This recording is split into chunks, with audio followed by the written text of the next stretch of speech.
It's not training that makes us a stronger athlete. It's resting. Or better said, the combination of training and resting. Here's how it works. When I was still working as a journalist, I was always amazed that when I interviewed athletes who went from part-time athlete to full-time pro athlete, that they didn't use their extra time to train more. Instead, they used their extra time to rest more.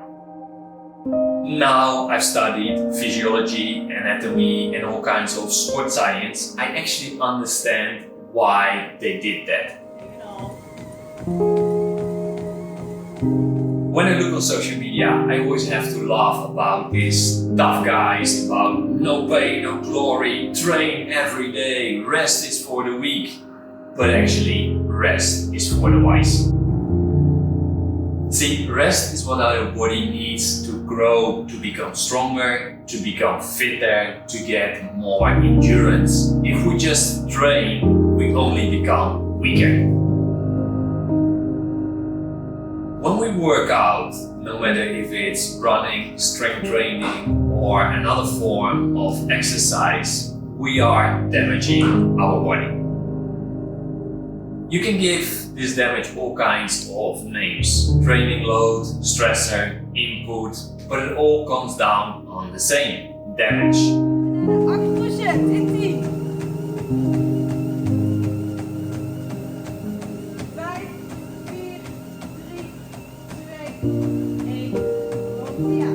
Now, damage might sound scary, but as long as this damage is small, controlled damage, it is a good thing. Why? Because our body is amazing. It always adapts to what we ask for it.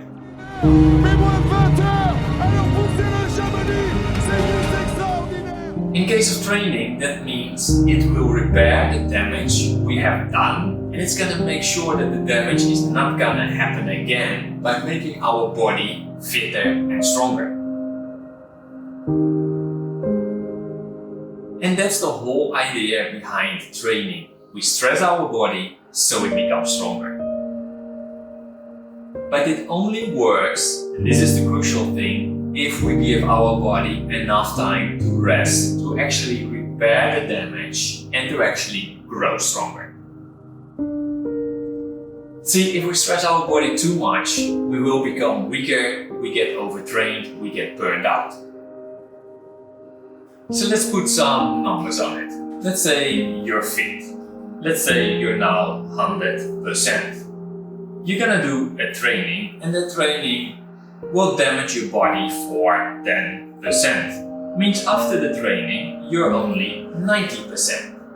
Now you're gonna rest, so your body's gonna grow, and that's gonna grow back to 100% because it had the damage. It's gonna make sure it's not gonna happen again, so it's gonna grow to 110%.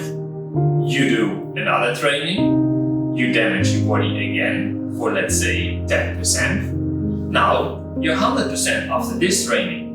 Your body is gonna grow, it's gonna put on the 10% to repair and the 10% extra, so it's gonna go to 120%. You've become stronger thanks to your training.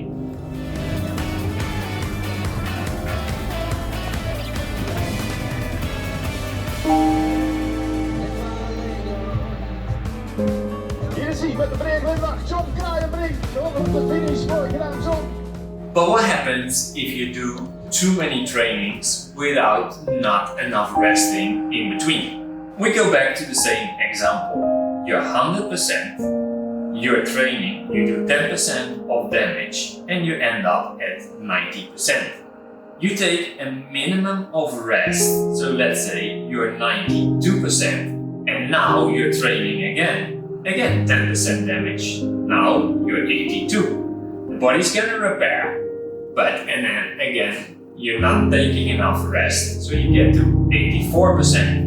Again, you do your training of 10% damage. Now you're 74. So you become weaker and weaker and weaker.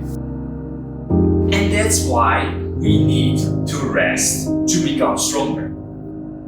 So the big question is, how much and how heavy should you train and how much should you rest?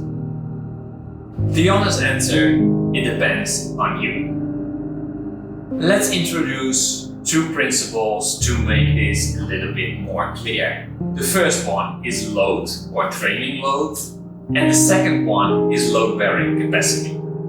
Load is how hard we train.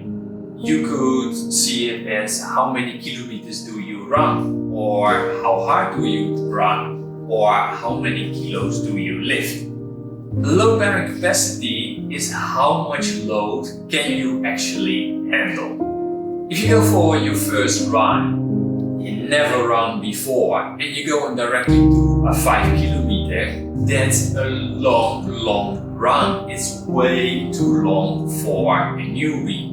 However, if you're a seasoned ultra runner and you go run 5 kilometers, normally you run 50, 100, it's just a little recovery run. Because the more experienced you are, the higher your load-bearing capacity, the more load you can handle. But you don't only have to have experience with running. If you regularly play football, you are used to exercise, so your load-bearing capacity before you start running is already higher than that from a couch potato. At the same time, it's lower than a seasoned ultra running because it's a different discipline of sport. This is also why it's very risky to just take a training schedule, a running schedule from the internet and follow it. It really depends on your background. Every training schedule should actually be tailor-made, should actually be made especially for you.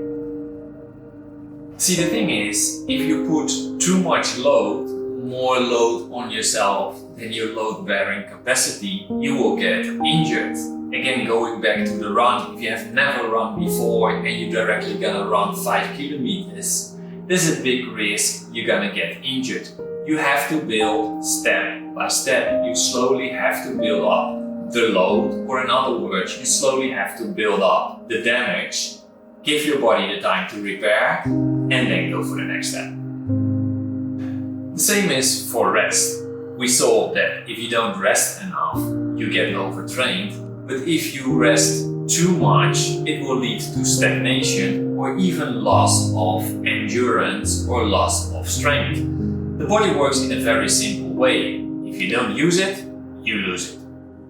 So the trick is to find this sweet spot between training enough, training hard enough, often enough, and resting enough that you get this continuous growth. Now, what type of training you can do and what type of rest you can do is for another video. So subscribe, stay tuned, because the best way to rest is watching these videos. I see you in the next one. Keep on running.